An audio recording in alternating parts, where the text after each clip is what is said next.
करिब 2 महिनादेखि उडान बन्द भएको नेपाल जापान सिधा हवाई उडान यही जुन 24 तारिखमा हुने भएको छ। यो सँगै 4वटा क्याटेगोरीमा नेपालबाट जापानमा प्रवेश पाइने भएको छ। नेपालबाट जापानको लागि यही जुन 24 तारिख नेपाल एयरलाइन्सले उडान भर्ने भएको हो। नेपाल एयरलाइन्सले नेपाल जापान सिधा हवाई उडान स्थगित भएको करिब 2 महिनापछि काठमाडौँदेखि नारिताको लागि उडान भर्न लागेको हो। उडान तालिका अनुसार काठमाडौँबाट नारिताको लागि जुन 24 तारिख शुक्रबार रात 11 बजे विमान उड्नेछ। यसैगरी जापान नारिता विमानस्थलमा विमानले जुन 25 तारिख बिहान 11 बजे नेपालको लागि यात्रा तय गर्नेछ। उडान खुल्यो तर प्रवेश खुलेन। नेपाल एयरलाइन्सले जापानको लागि उडान खुलाए पनि जापानले नेपालमाथि लगाएको प्रतिबन्ध यथावत रहँदा नेपालमा जापानको आवासीय भिसा प्राप्त गरेका वा विद्यार्थीको रूपमा पहिलोपटक भिसा प्राप्त गरेकाहरूले अझै प्रवेश नपाउने भएका छन्। हालको अवस्थामा केवल 4वटा भिसामा रहेकाहरूले मात्र नेपालबाट जापान प्रवेश पाउँछन्, जसमा एजुबाहक जापानी नागरिकसँग विवाह गरेका नेपाली महिला वा पुरुष, तिनका सन्तान बालबालिका र जापानी नागरिक रहेका छन्।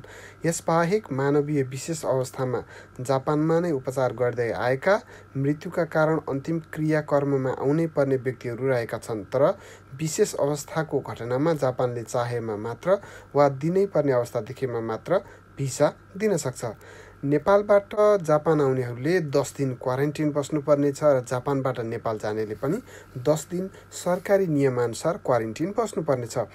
जापानबाट नेपाल जाने यात्रुले अनिवार्य 10 दिन होटेलमा क्वारेन्टिन बस्नुपर्नेछ। यसको लागि नेपाल सरकारले पर्यटन बोर्ड मार्फत तोकेका 60 होटलमध्ये कुनै एउटामा बस्नुपर्नेछ। 10औं दिनमा गरिएको PCR परीक्षण रिपोर्ट नकारात्मक आएमा मात्रै घर जान पाइनेछ। नेपाल उड्नु पहिले नै प्लेनको टिकट लिनुअघि आफैले सरकारले तोकेको होटलमा कोठा बुकिङ गराएको कागज ट्राभल एजेन्सीमा पेश गर्नुपर्नेछ। यसमा ट्राभल एजेन्सीको सहयोगमा पनि होटल बुकिङ गराउन सकिन्छ। विश्वमै सर्वाधिक कोरोना महामारी चलिरहेको इन्डियाबाट खुल्लमखुल्ला नेपाल प्रवेश गरिरहँदा जापानबाट PCR परीक्षण गरेर जानेमाथि सरकारले लगाएको यो नियम भने त्यति व्यावहारिक देखिँदैन। नेपाल सरकारले हालको अवस्थामा जापान सरकारले तोकेको जुनसुकै ल्याबबाट यसअघि जस्तै गरी PCR परीक्षण गराउन सकिन्छ।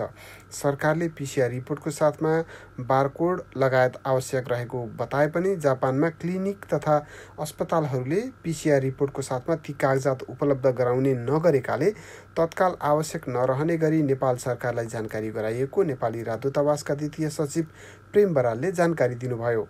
नेपालबाट जापान आउने सबै यात्रुले जापान सरकारले तोकेको स्थानमा 10 दिन र बाँकी 4 दिन आफ्नो वासस्थानमा सेल्फ क्वारेन्टिन बस्नुपर्नेछ।